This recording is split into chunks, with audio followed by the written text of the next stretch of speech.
Hello, everybody. We are back.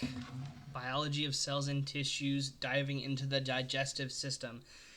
So, before this, we did the glands of the digestive system. And in all actuality, I feel like we probably should have flip-flopped those two and done the digestive system first and then the glands. But they both kind of go hand in hand, and you'll kind of see exactly why it's okay that we've done both of those kind of as separate. You can watch them in either order, doesn't really matter. This one might be the better one to watch first. I'm actually going to put this one first in the playlist. So if you're watching this one and you haven't watched the next one, that's fine. We're going to do it and we're going to go along with it. Okay? So digestive system. We're going to identify the organs, their major functions, look at the histology, as well as the gross and histological structure of esophagus, stomach, small intestine, large intestine, and the rectoanal junction. In the glands portion, we're going to focus more like on the oral cavity and the mouth, which is really like the beginning of it. So we're going to kind of skip over that a little bit here. So the oral cavity, we talked about that in the digestive enzymes lecture. Here's that whole order. This entire system is called the gastrointestinal tract, also known as the alimentary canal. So the whole goal is we put food in, we get out the nutrients, we expel waste. So that way we get the energy that we need, and we keep on going. So overall, there's two big things that we're going to talk about with digestion. We have mechanical digestion, which is the chewing and then the actual squeezing the musculature of the digestive system does. And then we have the chemical side of things, enzymes, chemicals, throughout, from starting in the mouth with the amylase, which breaks down some of the carbohydrates, and then into the stomach with some of the pepsin, and then into the small intestine, which gets more other stuff in there, bile acid from the gallbladder, a whole host of enzymes from the pancreas, which again, that's all covered more in the digestive enzymes lecture. So the overall structure, what we're going to see is in pretty much everything, we're going to see these 4 layers, okay? We have the mucosa is going to be the innermost layer connected to the lumen. Remember, lumen just means like the inside hole. Like there's the lumen right there. Then we have the first layer is mucosa. Going out further is submucosa. Then we'll have a muscular layer. We call that the muscularis externa. And then on the outside, we will have a connective tissue layer that is either serosa and or adventitia, okay? And or, because it depends on the exact structure itself, whether or not it's serosa or adventitia, whether it's a retroperitoneal or intraperitoneal organ. That's a little bit above our pay grade. At the very, very end, we're going to have a chart that kind of tells where we have serosa or adventitia, and that's more of the lesser part of it. The more important is mucosa, submucosa, and the muscular layer. Most important, mucosa and mucosal layer, and mucosa and muscular layer, and what are in those specific layers. That's where we're going to focus most of our attention. So here's kind of that general structure. We're also going to talk a little bit about kind of the nervous system of the GI tract. Here's that mucosa layer. There's an epithelium, lamina propria, muscularis mucosae. And we'll talk about that as well. We're going to get into all of this in the next couple of slides. So, mucosa, it has 3 functions. It's a selective barrier, means it keeps things out and lets certain things through. It is where we do a lot of our secretion, so those chemicals and enzymes that we need for digestion and absorption, that's where it's all released from. And then we also do absorption through the mucosal layer. There are 3 components. The outermost is the epithelial layer. Then we have lamina propria, which is some loose connective tissue. And then we have muscularis mucosa, which is a very small, thin, smooth muscle layer. Remember, smooth muscle is always involuntary, means that we don't have control of it. But those are the 3 layers of our mucosa. The submucosa is its job, its structural support, nutrient transport, has all of the lymph stuff as well as the nervous portion running through it. So we see some of the connective tissue, blood and lymph vessels. We have these plexuses, submucosal, or the Meissner plexus, as well as another one called the Auerbach's plexus. We'll talk about those specifically briefly in a little bit. Muscularis externa. Here's some words that I want to make sure that we understand. Peristalsis. This is the first word. You can kind of think of it like when it squeezes and squishes like this. So that way it squeezes behind where the food is and it pushes it and squeezes it through to keep it moving along and through the GI tract. We also have something called segmentation, which is like the mixing of the food with digestive enzymes. So instead of just, getting that squeezing effect, we also have muscles that kind of need it almost. They need the food to mix it with the digestive enzymes so that we can actually absorb what we need to from it. These words are going to come back up a couple of times, and they're very often tested just as like definitions, or hey, what part of the GI tract is responsible for peristalsis, and that is our muscularis externa.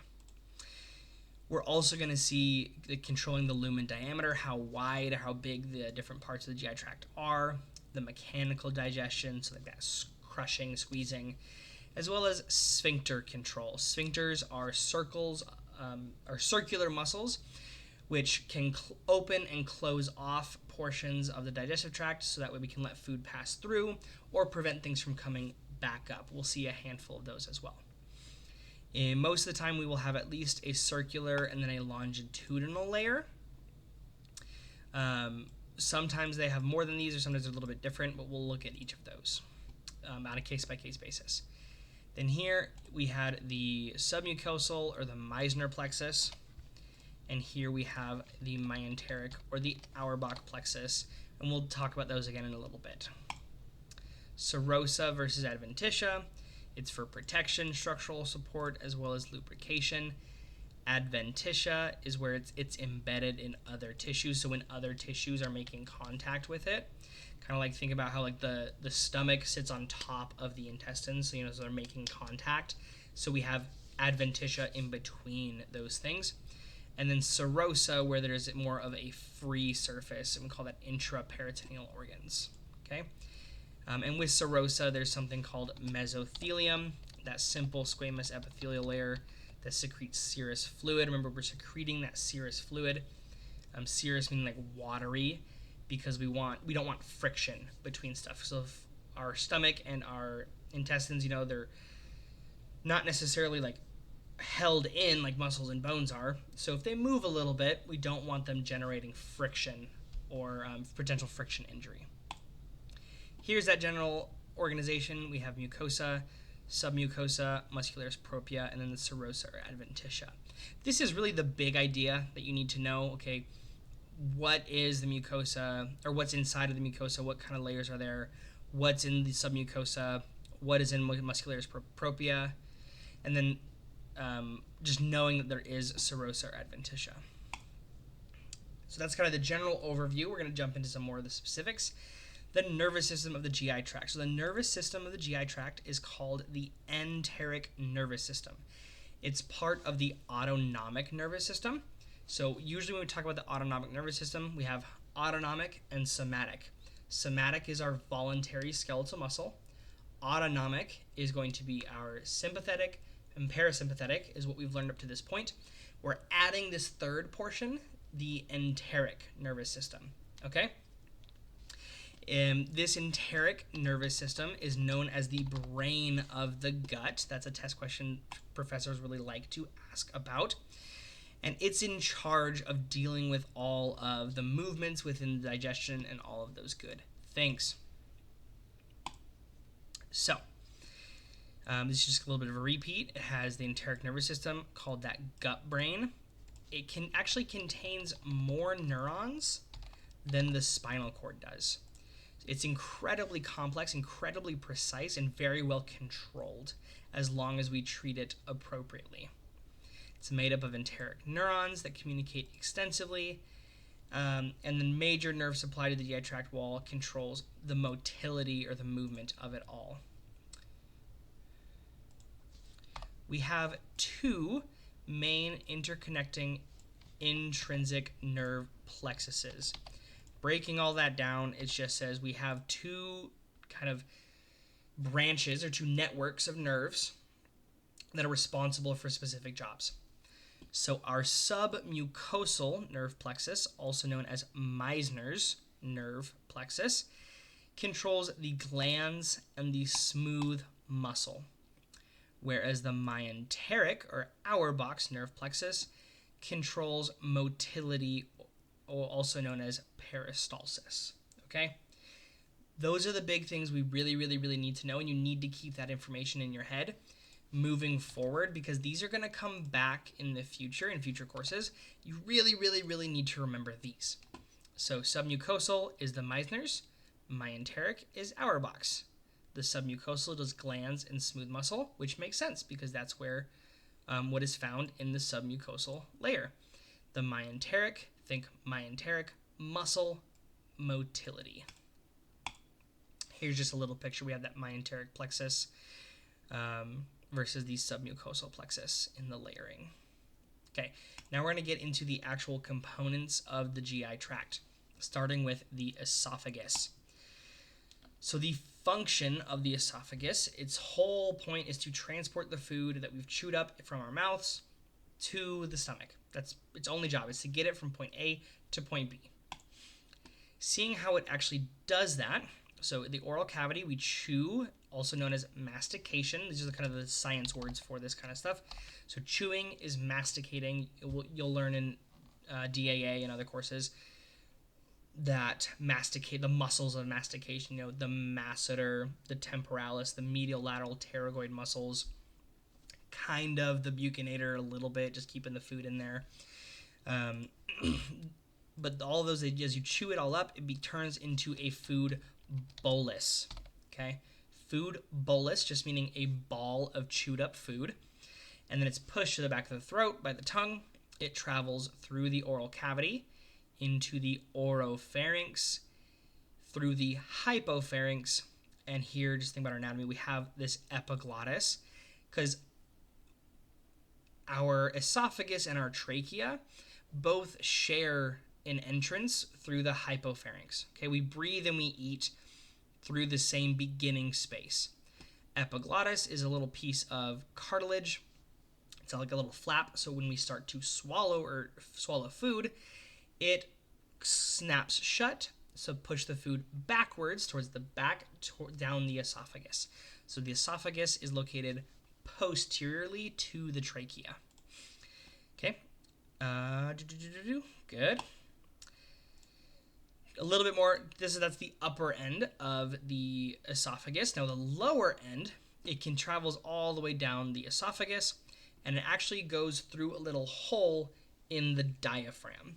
So our diaphragm is kind of right at the bottom portion of our rib cage. And we know that our stomach is a little bit off to that left side. Move my camera down so we can see.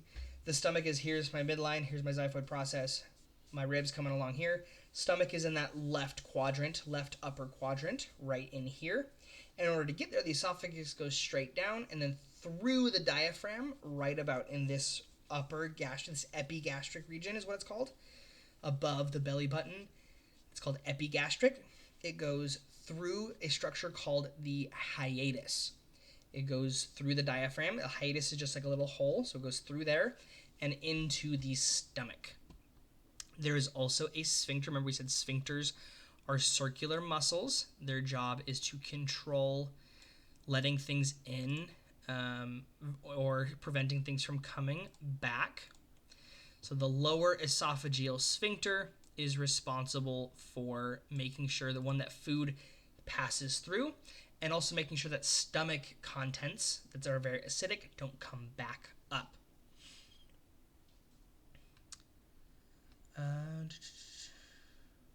We'll get to that as well.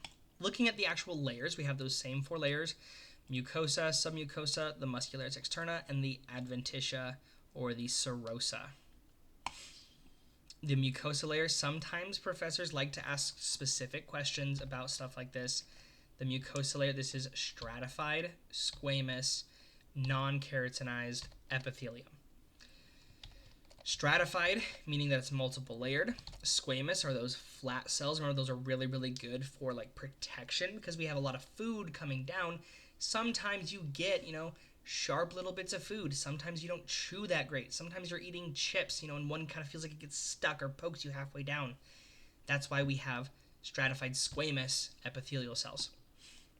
And the non-keratinized, the keratinized ones are the ones found on the skin, so they're non-keratinized. Next, our submucosa layer. It has a bunch of the glands. Its main thing that it does is it secretes mucus. One, to protect the esophagus from things going through, as well as to lubricate, help food slide down nicely so it doesn't get stuck. We've all kind of had that feeling where if we're eating a little bit too quickly and it feels like it gets stuck partway down and it's really painful, kind of hurts the chest. That's usually a case where eating a little bit too quickly, maybe the bolus is a little bit too big, and it does get a little bit stuck there. Okay? The muscular layer, the esophagus is divided into three kind of parts, three different groups of muscles. Okay?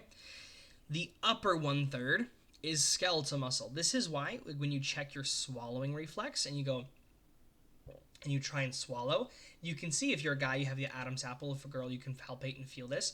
You kind of get a push right here, and you can feel yourself swallowed there in the back of your throat, kind of at the base of the neck. That upper 1/3 is skeletal muscle. We can control that specific muscle.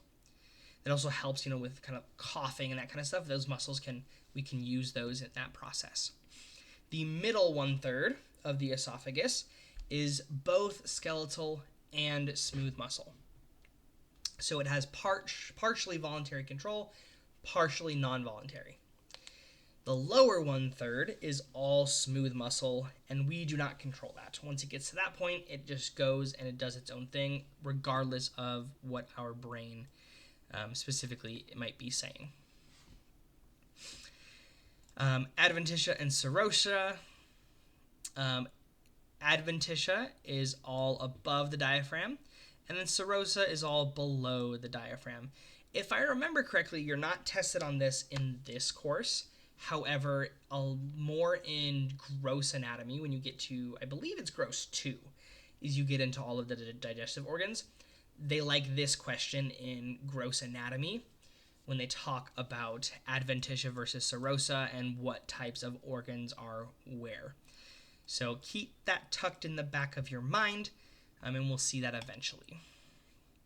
Here's just some more pictures breaking this down. Mucosa, the submucosa, the muscular layer, and then the outermost is that adventitia. And then, of course, the mucosa, it has 3 layers inside of it. The epithelium, what type of epithelium is that? Here we go, we look at it. It's flat. It's simple, squamous. It's stratified. It's stratified because there's a bunch of layers. Stratified, squamous, non-keratinized epithelium. We have our lamina propria, which is some of our connective tissues. And then we have the muscularis mucosae, which is that thin, smooth muscle layer. Clinically, these are going to stick with you. You're going to talk about these over and over and over and over again. As a matter of fact, I just had one of these clinical application portions that we're going over. One of these was one of my Part 4 boards case studies that I was going through that I took a couple weeks ago. So what can happen is we have that sphincter down at the very bottom, right? That lower esophageal sphincter. What happens if that doesn't quite work all that well? Either because, the types of food that we're eating might not be agreeing with us, or maybe we're eating way too much, stuff like that. Or maybe the sphincter doesn't work all that great. Or maybe our diaphragm is weak. A lot of people, we spend a lot of time, especially as students, scrunched over, hunched over. We don't breathe great with our diaphragm. Our diaphragm can weaken, and we don't quite get as much clasp, I would say, of that sphincter and that hiatus in that area. So we can occasionally have some stomach acid slip up into the esophagus, and that is heartburn or reflux esophagitis. It means the same thing. That's kind of our acute version. Acute condition is that heartburn. And after that meal, you're like, ooh, that wasn't a great choice. Maybe some really good Italian food or something. You're kind of feeling that gassy, bloated, a little bit of burn right there. We got heartburn. That's what that is. If this happens frequently, chronically even, you can be diagnosed with a condition called gastroesophageal reflux disease, or GERD. Okay? This is something that chronic heartburn, where you consistently have issues. When you think about stomach acid is very acidic, and the esophagus is not built to handle stomach acid. The stomach is. So if it creeps up there, it can kind of essentially burn and eat away at part of the esophagus, which gives us this condition of GERD, which, believe it or not, you can actually do a lot of conservative management for GERD, strengthening the diaphragm, doing some other stuff, breathing exercises, changing diet helps a lot too. Conservative management of GERD is very, very real, and we can help a lot of patients with that. Now, if it continues to progress, so there's our chronic condition is GERD. If it continues and we don't do anything about it, we just have that GERD and we let it go and go and go and go, and it continues to burn, we can get something called Barrett esophagus. What that means, we get some changes in the epithelium where the stratified squamous epithelium changes into more of a columnar, or it can start by cuboid or columnar lined esophagus, because it's eaten away at the squamous epithelium, and we need to, and the body's trying to protect itself. So that's one of the results of that chronic GERD. Here's what that looks like: that heartburn coming back up, that GERD disease, Barrett's esophagus. Another condition that I just want to mention here, this is extra, I added this in because this is another really common one that gets asked, is a hiatal hernia. Sometimes that hiatus is a little bit weak, and you can actually have a portion of the stomach poke up out through that hiatus, and it gets stuck up there, and you get pain, a lot of pain in that area, and it feels very similar to GERD, but you can have a lot of issues there with that. I'm going to go ahead and end part 1 right here, and we will continue in part 2 with the stomach.